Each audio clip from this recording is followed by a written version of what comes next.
Hi friends, welcome to Abees vlogs. ഈ ഓണക്കാലത്ത് കുട്ടികൾക്കൊക്കെ കഴിക്കാൻ പറ്റിയ ഒരു ഡയമണ്ട് കട്ട്സിൻ്റെ റെസിപ്പിയുമായാണ് ഞാനിന്ന് വന്നിരിക്കുന്നത്. അതിനുവേണ്ടി ഞാനിവിടെ ഒരു പാത്രത്തിലേക്ക് 2 കപ്പ് ഓൾ പർപ്പസ് ഫ്ലോർ അഥവാ മൈദ മാവ് ഇട്ട് കൊടുക്കുകയാണ്. പണ്ടിതിനെ അമേരിക്കൻ മാവെന്നായിരുന്നു പറഞ്ഞിരുന്നത്. ഇതിലേക്ക് ഇനിയും 1 ടീസ്പൂൺ നെയ്യ് കൂടി ചേർത്ത് കൊടുക്കാം. ആവശ്യത്തിന് ഉപ്പ് കൂടി ഇതിലേക്ക് ചേർത്ത് കൊടുക്കാം. ഒരു മുട്ട കൂടി ഇതിലേക്ക് പൊട്ടിച്ചൊഴിച്ച് കൊടുക്കാം. മുട്ട ഫ്രിഡ്ജിൽ വെച്ച് തണുത്തതാണെങ്കിൽ പുറത്തെടുത്ത് വെച്ച് റൂം ടെമ്പറേച്ചർ ആയതിനു ശേഷം ചേർക്കുന്നതാണ് നല്ലത്. ഇതിനി കൈകൊണ്ട് നന്നായിട്ടൊന്ന് യോജിപ്പിച്ചെടുക്കാം. ഇനി ഇത് കുറേശ്ശെ വെള്ളമൊഴിച്ച് ഒന്ന് കുഴച്ചെടുക്കാം.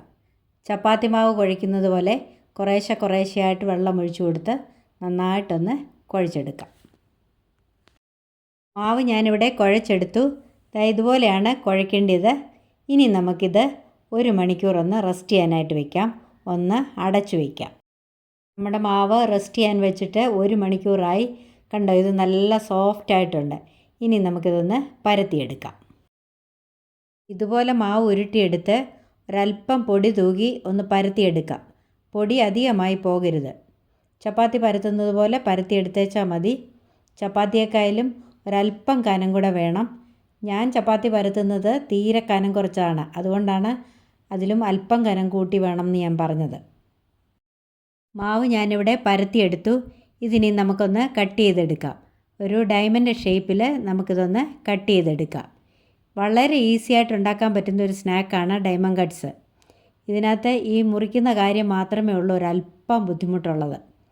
ഇനി നമുക്കിത് തിരിച്ചു വെച്ചുകൂടെ ഒന്ന് മുറിച്ചെടുക്കാം. അപ്പോഴാണ് ഒരു ഡയമണ്ട് ഷേപ്പ് ലഭിക്കുന്നത്. കുട്ടികൾക്കൊക്കെ ഇത് നന്നായിട്ട് ഇഷ്ടപ്പെടുന്ന ഒരു സ്നാക്കാണ്. ഇത് കണ്ടോ, ഇതെല്ലാം ഞാനിവിടെ കട്ട് ചെയ്തെടുത്തിട്ടുണ്ട്. ഈ ഒരു കനത്തിൽ വേണം ഇത് കട്ട് ചെയ്തെടുക്കാനായിട്ട്. ഇനി നമുക്ക് ഇതിങ്ങനെ എടുത്തു മാറ്റി ഒരു പേപ്പറിലോട്ടൊന്ന് വയ്ക്കാം. എന്നിട്ട് ബാക്കിയുള്ള മാവ് കൂടി ഇതുപോലെ പരത്തി കട്ട് ചെയ്തെടുക്കാം. അടുത്തത് ഞാൻ റൗണ്ട് ഷേപ്പിലാണ് കട്ട് ചെയ്യാൻ പോകുന്നത്. ഇതുപോലെ ഒരു കുപ്പിയുടെ അടപ്പോ വല്ലതും വെച്ച് കട്ട് ചെയ്തെടുത്തേച്ചാൽ മതി.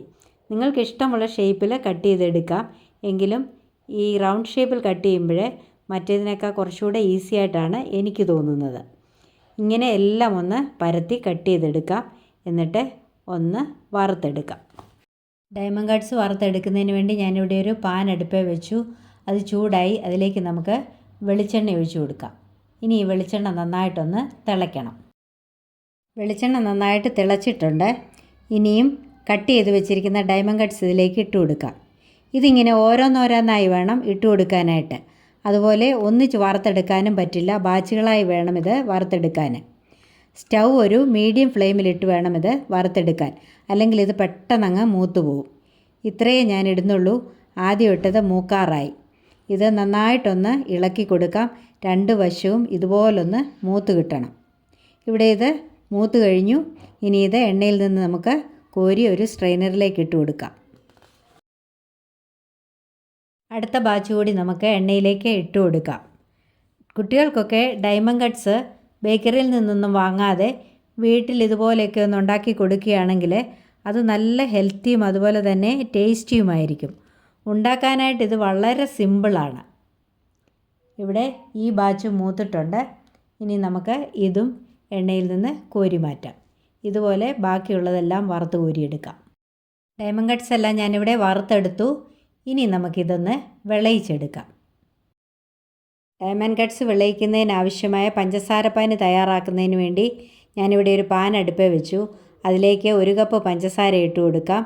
ഇനി അതിലേക്ക് ആവശ്യത്തിന് വെള്ളം കൂടെ ചേർത്ത് കൊടുക്കാം. ഞാനിവിടെ 1 കപ്പ് വെള്ളമാണ് ചേർത്ത് കൊടുക്കുന്നത്. ഇനി ഇത് നല്ലതുപോലെ ഒന്ന് ഇളക്കി ഒരു പാനിയാക്കി എടുക്കാം.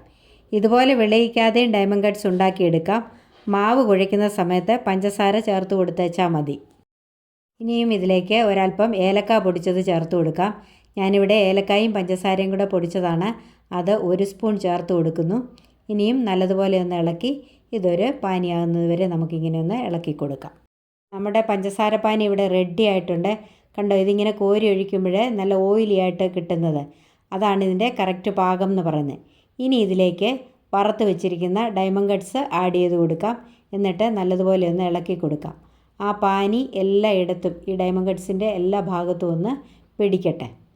ഇത് ഇളക്കുമ്പോൾ പൊടിഞ്ഞു പോകാതെ ശ്രദ്ധിക്കണം. സൂക്ഷിച്ചിളക്കി കൊടുക്കണം. അപ്പോൾ ഇത്രയേ ഉള്ളൂ, നമ്മുടെ ഡയമണ്ട് കട്ട്സ് ഇവിടെ റെഡിയായി കഴിഞ്ഞു. ഇനി നമുക്കിത് തീ ഓഫ് ചെയ്ത് വാങ്ങി വയ്ക്കാം. എന്നിട്ട് ഒരു പാത്രത്തിലേക്ക് തണുത്ത് കഴിയുമ്പോഴത്തേക്ക് മാറ്റാം. അപ്പോൾ നമ്മുടെ അടിപൊളി ഡയമണ്ട് കട്ട്സ് ഇവിടെ റെഡി ആയിട്ടുണ്ട്. ഇത് കണ്ടോ, ഇത് നല്ല ടേസ്റ്റിയാണ്, അതുപോലെ തന്നെ നല്ല ക്രിസ്പിയുമാണ്. ഇത് കുട്ടികൾക്കും മുതിർന്നവർക്കും എല്ലാവർക്കും ഒരുപോലെ ഇഷ്ടപ്പെടുന്ന ഒരു സ്നാക്കാണ്.